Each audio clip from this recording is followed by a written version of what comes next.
घटना भिंड जिले के सुंदरपुरा बड़ूखारी की है, जहां ग्वालियर के वरिष्ठ समाज सेवी रॉकी परिहार देवदूत बनकर आए और गरीब परिवार की बेटी का कन्यादान कर उसके हाथ पीले कर आशीर्वाद प्रदान किया।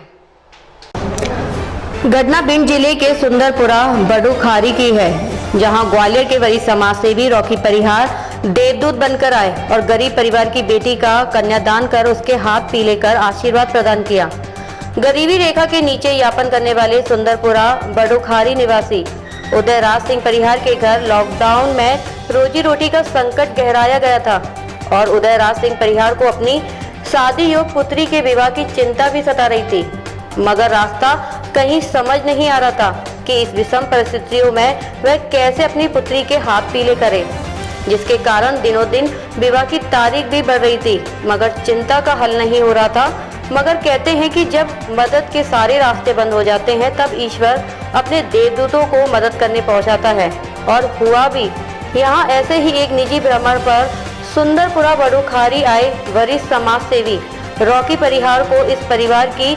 स्थिति का पता चला तो उन्होंने स्वयं उदयराज सिंह परिहार से मिलकर उनकी पुत्री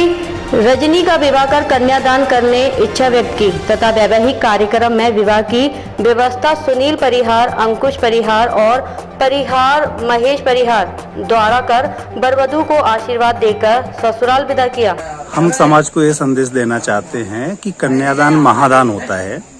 और जिस किसी को भी ये सौभाग्य प्राप्त हो तो उसको जरूर करना चाहिए, और अपने समाज स्तर पे जिसको भी इस चीज की जरूरत हो सब लोगों को मिलकर सहयोग करना चाहिए और समाज को आगे बढ़ाना चाहिए। सर, आप जो इस बच्ची का विवाह कर रहे हैं, इसकी प्रेरणा आपको कहाँ से प्राप्त हुई? कन्यादान महादान है और इस कन्यादान का मुझे जो अवसर मिला है तो वो हमारे लिए सौभाग्यशाली है।